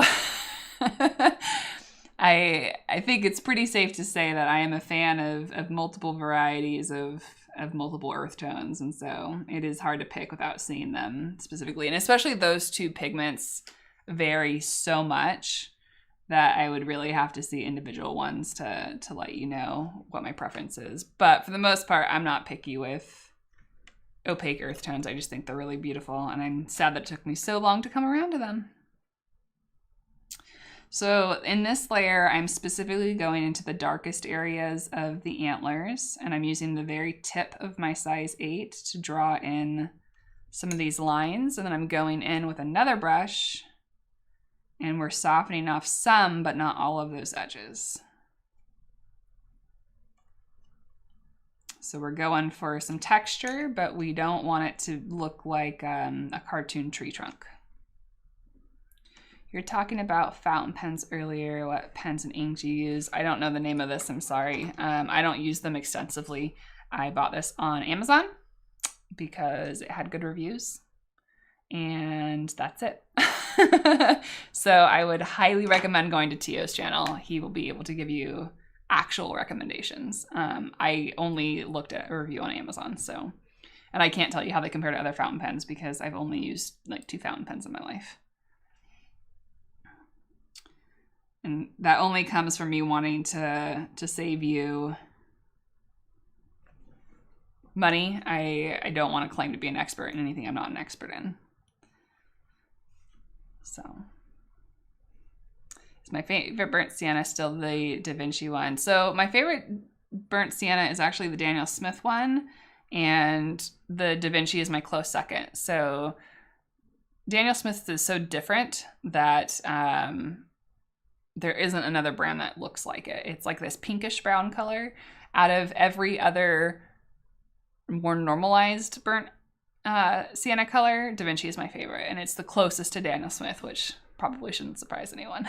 I have found about more earth tones than anything else over 50 pigments so far. Yeah, they're really beautiful. Oh, thanks, Jess, for your recommendation for the Safari pen. Yeah, trust other people who actually use those supplies more often. I mostly use mine in a journal. So it's just because I like the way it looks, not because I know what I'm doing.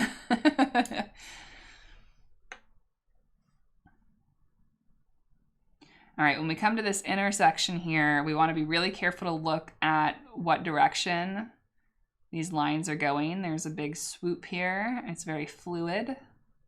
We've got a really dark streak in here. We're going to try and keep the integrity of those lines.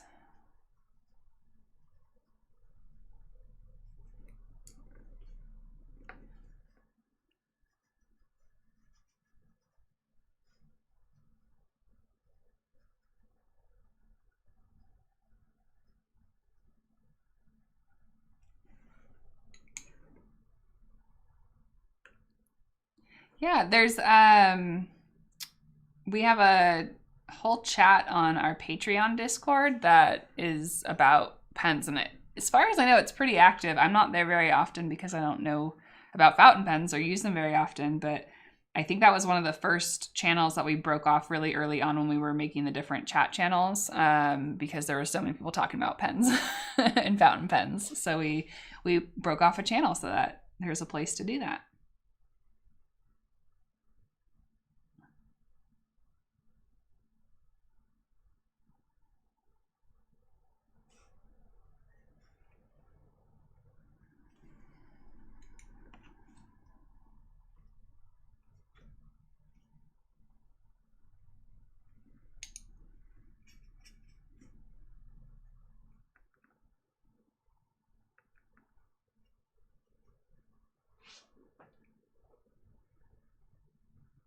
We started at 8:30, right? We have like another half hour before we hit the 2-hour mark. See if we can get this done, these 2 studies done by then, so that we can wrap up the stream on a satisfying note.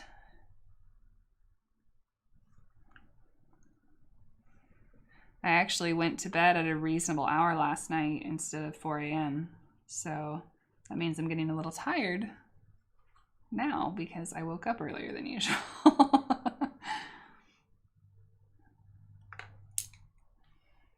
So when I'm going through and putting these darker areas in, we're going with the contours of the antlers, and then we're also trying to make sure that if you squint your eyes at the reference picture, try and see where the values are going. I think the hardest part about antlers is that they're so thin and there's so much variation in value to make sure that they look cylindrical. So just try and follow the values as best as possible.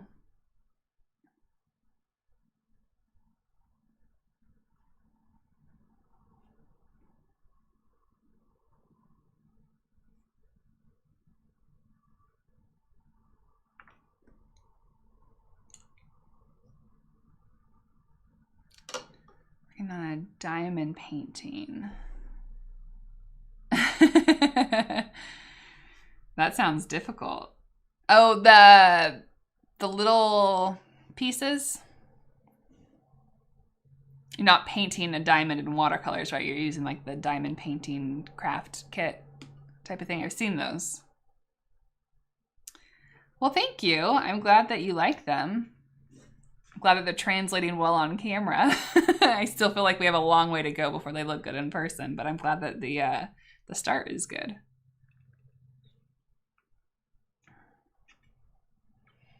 All right, I'm gonna go through again. We're using so little paint and so little water right now that this should be okay to go over again. I'm gonna make sure my brush is really dry.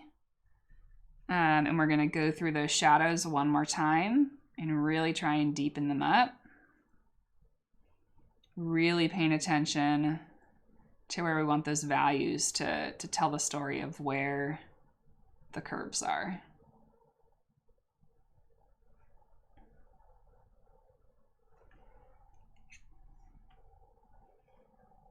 Really wish we had room to finish those top two there. That was my bad.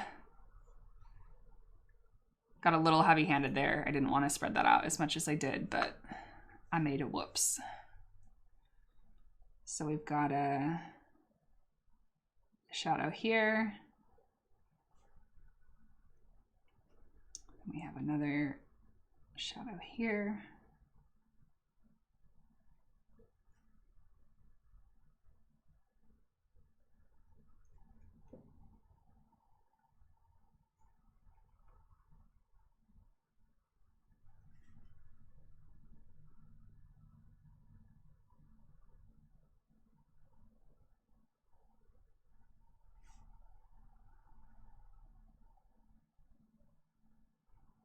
I think the last antlers that I painted were on a reindeer tutorial that I did last year for Patreon. I'm trying to think if I've done antlers since then, but I don't know if I have.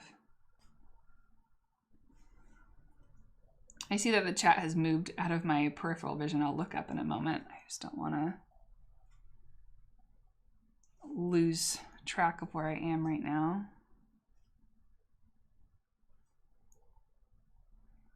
I don't love that area. I feel like I could have done that better, but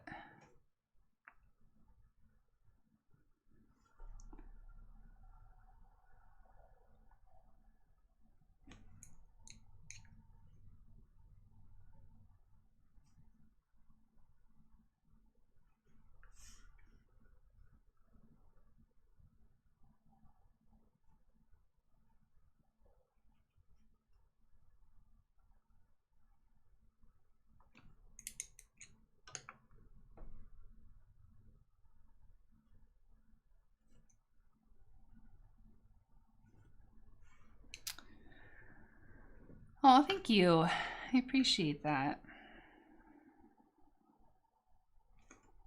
Oh, I'm sorry, Morgan. There'll be a replay. Oh, thank you very much, Nancy. If you're heading off, I hope you have a good night. But if you're just saying that to say that, thank you. I'm happy to jump on here, spend some time with you guys. I hate how disconnected I've been all year, but it's just a self-preservation mode. We'll get back to normal soon, maybe. I don't know.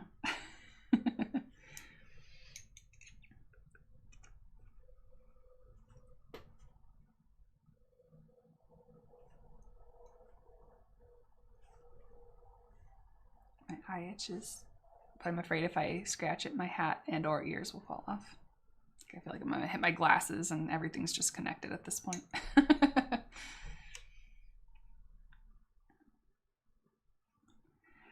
For some of this texture too, you could use a drier brush and a fine tip, and that'll help you create kind of sketchy texture.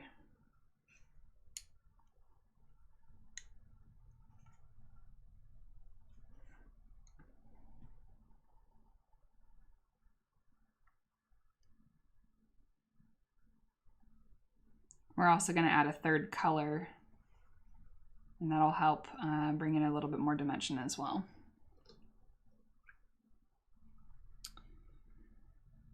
We're going to bring in a warmer color. I'm going to look at my chart here.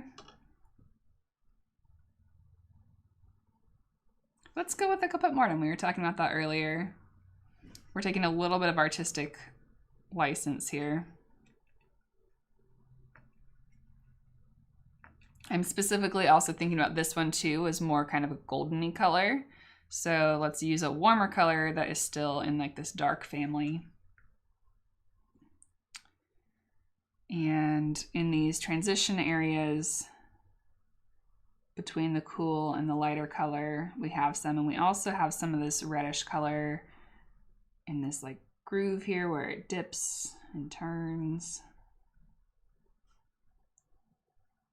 So layering this in, I'm hoping what will happen is that this color that we've been using for shadow and value will also be seen as part of like the color of the antler and not just a choice for a shadow, if that makes any sense. I don't know if it does. In my head, it makes sense. If it doesn't make sense, I can try and find different words.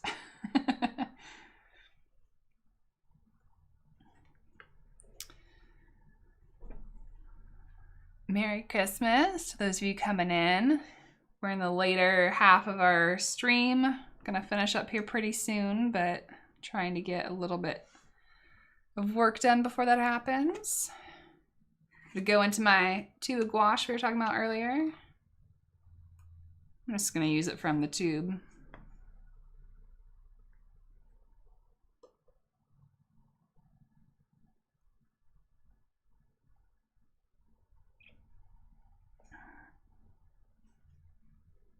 Bring back some highlights that I lost.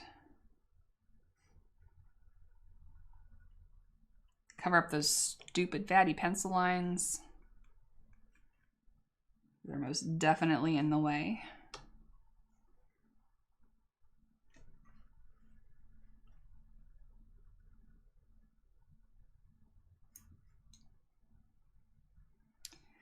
My holidays have been very quiet. Just here by myself. Had some Zoom calls earlier today. Saw the family that way, hanging out with Cricket, made some dinner, made some bread. And now I'm hanging out with you guys. Hope you guys have all had a good holiday as well. I know it's a very different one, and hopefully next year it'll be closer to what we're used to experiencing. But in the meantime, at least we have the internet. I did. It was delicious, Jess. I'm so excited. I'm gonna make more tomorrow. The recipe that I made a very small loaf. So I'm gonna use the other half of that loaf because I ate almost half of it tonight. I'm gonna use the other small half for French toast tomorrow. I'm hoping that'll turn out well because I haven't had good French toast for a long time. And then I'll make another batch for the following day because it's almost a 24-hour process. But it's very passive. Like you just have to set it up and let it sit. So hopefully I can even improve upon what we had so far and it'll be even better. But I didn't have high hopes because I've made gluten-free bread in the past. That was horrible. I think both gluten-free flours have improved, recipes have improved, and then also my knowledge of these things has improved. And so it went better this time. Thank you. I appreciate that. I don't know what happened to my internet. I said, make it look effortless. Oh, thank you.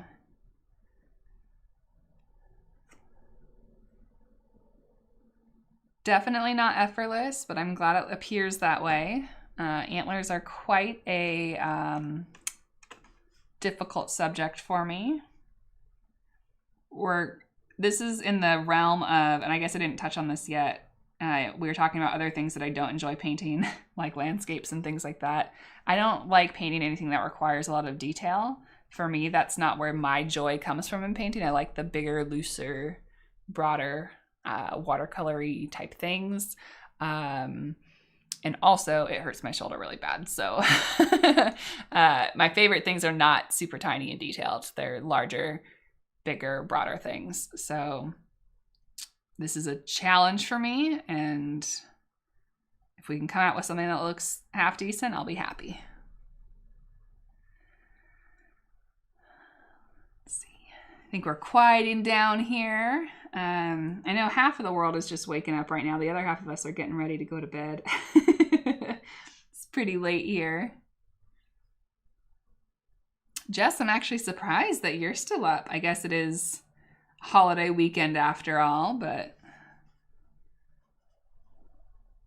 you know, you're later than I am.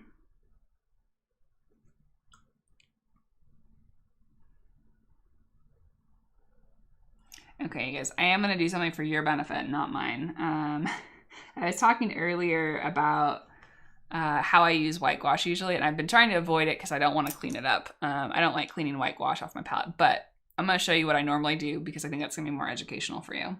So I'm going to take some of this white gouache. Come on, you can do it. And I'm going to add some water in my palette. And this is a size 2 silver black velvet. I'm going to mix the paint until it is a single consistency that is spreadable enough to paint consistently, but thick enough that it's not going to be too transparent.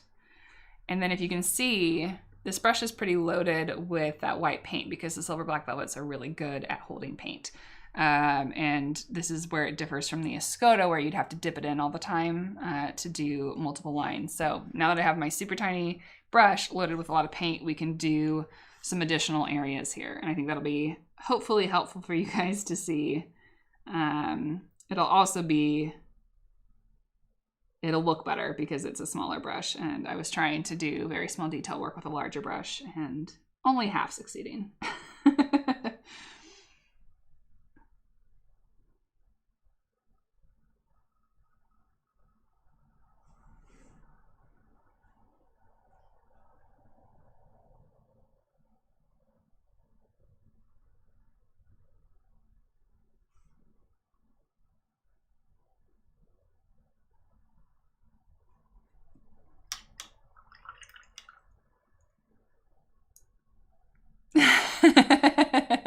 All right, Jess, have a good sleep, and thanks for stopping by for a little bit.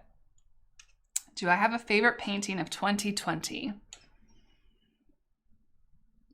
The zebra, the rainbow zebra. I think that one's my favorite. I was also really impressed on a much smaller extent because this wasn't a planned piece. I did it while I was on a Zoom call with a friend. This owl I really liked. I did it in my sketchbook and I turned it into one of my Patreon postcards that happened to be sitting next to me. I was really happy with this, the way this turned out, and it was made more enjoyable by the fact that I wasn't trying to produce something that I could repeat. It was just in my journal. Why am I showing you the postcards in this sketchbook? I forgot. It's right here. So that's the original painting. There's lots of little moments. I really like this one too. That was also a Patreon postcard. Just like the detailed washes. This is stone ground paint as well. That was really fun to do. I have one for the Skillshare class that's coming out that I just posted on Instagram a couple days ago. That is a black dog, and I really like that one as well. I didn't paint a lot in 2020, but I feel like I did have some good moments when I did paint. So yeah, I have some least favorites too, but we don't have to talk about those. Owls are my best friend's favorite animal as well, so I've spent a fair amount of time painting them. Wouldn't want to leave, so I just love to hear. Oh, thanks. All right. I do want to give my shoulder a break. I'm gonna finish up this top antler. We're not gonna get to the bottom antler because I will be here for too long. Unfortunately, I apologize. Too much chatting. What I will do, since this was a Patreon requested video, I'm going to finish up this spread and then add in more antlers from the reference photos that are in the description below. I will add those as a Patreon tutorial and finish those up so that the person who asked for them will have that, and anyone who's watching the stream that wants more time with them can have that. I might finish up. We have a patron stream. I'm trying to think if I committed to doing anything else for that stream. I don't think I did. So maybe we'll finish up during the Patreon stream, which is next Wednesday at 4 o'clock Central. If anyone wants to join us over there, it's at the $10 tier. And then the replay is available for $5, along with all the other tutorials.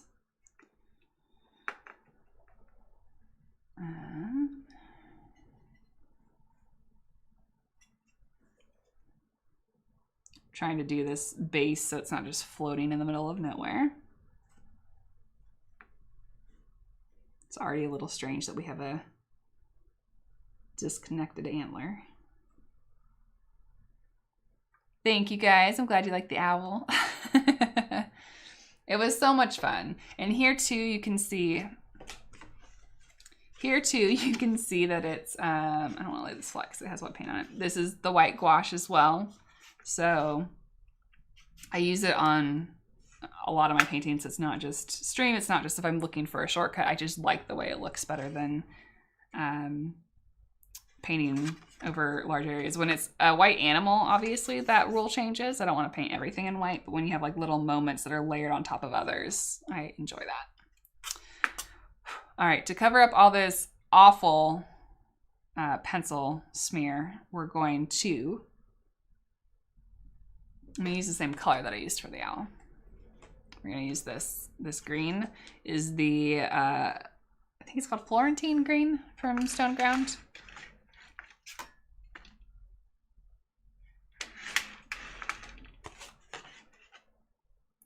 Bye, thanks for coming.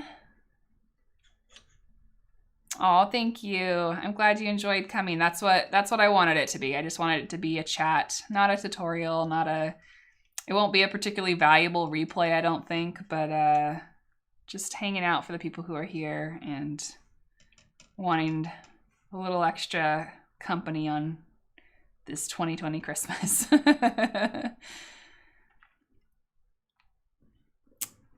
This is not a sketchbook you can buy. I made it. I sewed it together. It's just Arches watercolor paper though. I talk about it in the beam paint video. So if you go to, it was a couple months, it was this year. It was right before I got Stone Ground Paints. I had the beam paints and it was in that video that I made this sketchbook. And I've only used my handmade paints in it. So I've used Stone Ground and beam paints.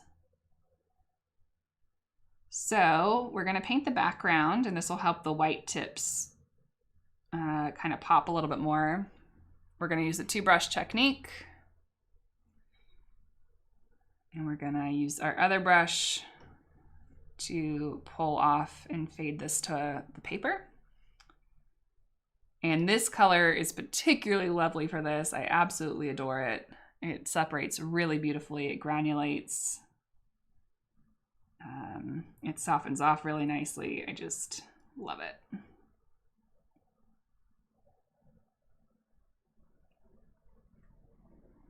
What color do I use the most?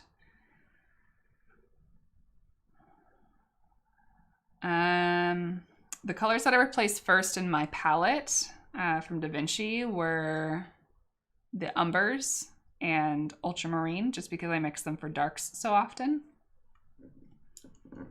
So probably in that family, again, because I paint a lot of animals, and if I'm not painting with whimsical colors, I'm using a lot of those earth tones and blues to neutralize them. Did you say Handmade Paints?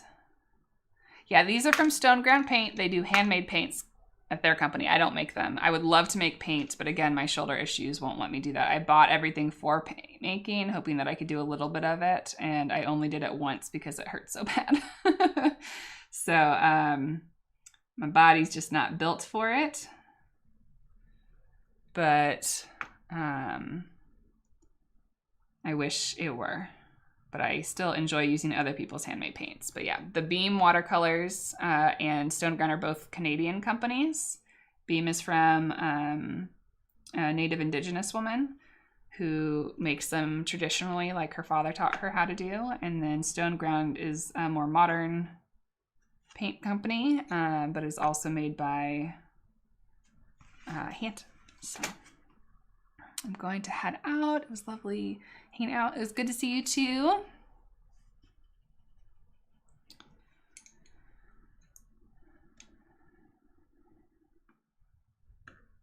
I just want to make sure. Oh yes, that's why it seemed familiar.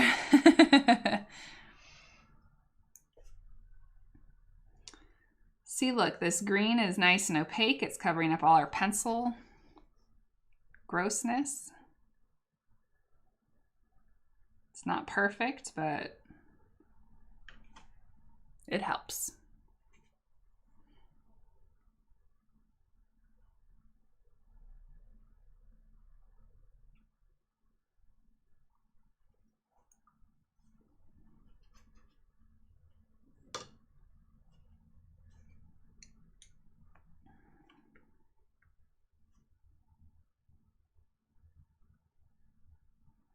Any last minute questions? We have until I get to the other side of the antlers with this green.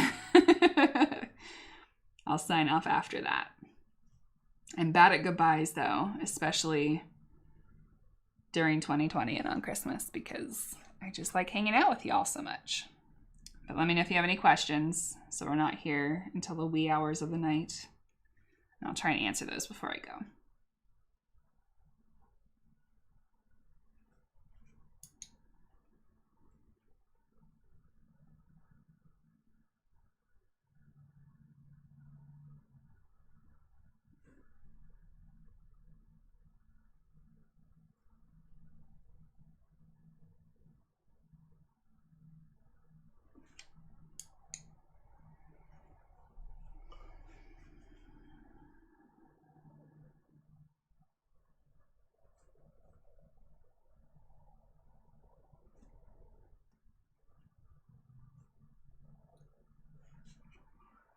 How was my Christmas? I just don't want to be a broken record. I've answered that question a couple times. I appreciate you asking. It's been quiet. Just quiet, me here by myself, some Zoom calls, cooking, baking. It's been lots of fun. There's a more thorough answer a little earlier on in the video if you like, but I really appreciate you guys asking. I appreciate you guys being here, and I hope you guys all had a lovely Christmas too, for what it was. I missed what green that was. It's called Florentine green, I believe. It's abbreviated on my sheet. It says Florent green, but I imagine that was Florentine. Oh, thank you. I'm so glad that it brightened your day a little bit. I don't want to be presumptuous or anything, but I was just hoping at least I could make a couple people's day a little bit more sunny, and I hope that you guys have enjoyed hanging out for a little bit.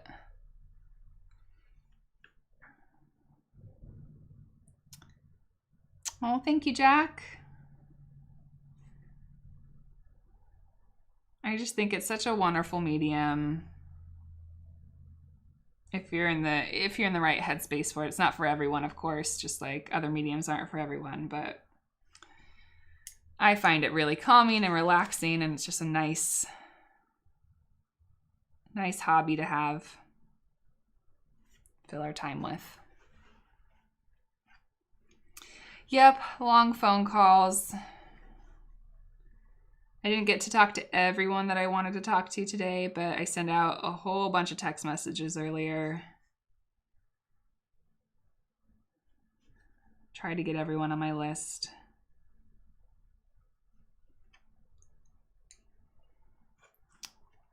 Talked to the more immediate family and a couple friends. Had some friends calls last night too. 2 different groups of friends there.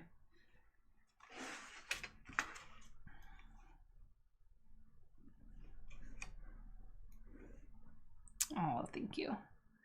Did I already say where I got the sketchbook? It is my sketchbook. I made it with my hands. It's made out of Arches paper, and you can see the I think I showed part of the process, a very abbreviated process, in the beam paint video. I don't want you guys heading over there thinking it's a tutorial, but I showed a little bit about how I made it. Unless I'm completely making that up in my brain, but I'm pretty sure that that is accurate.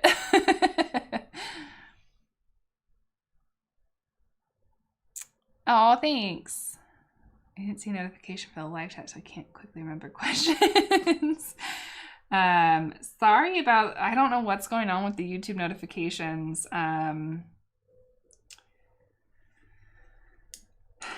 They seem to have changed.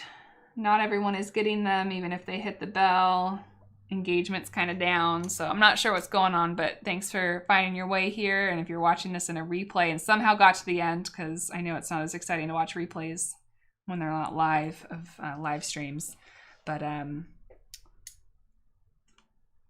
I will try and get back on a schedule in 2021. I used to post videos on Thursdays or Fridays, and I will try and get back to that. I just knew that I wasn't going to be able to get a video to you by the end of the year, and I wanted to make sure that I got on here and said happy holidays and that we got to spend a little bit of time together. So thank you guys for spending time with me and making my Christmas better too. And I hope you guys have a really good... Sorry, my hat distracted me. It like fell over. No wonder my head was leaning. I hope you guys have a good new year. Please stay safe, stay home.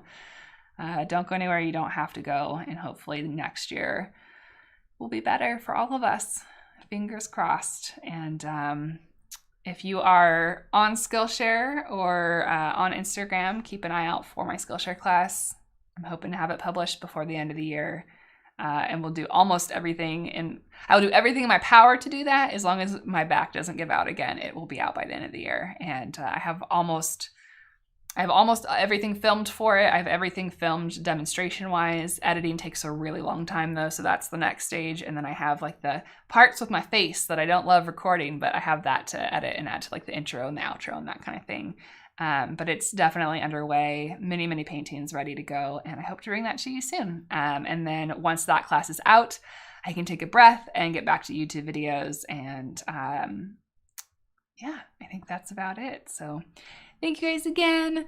Merry Christmas, happy holidays, happy New Year's. I told you about it. Goodbyes, and I will talk to you guys soon in the new year.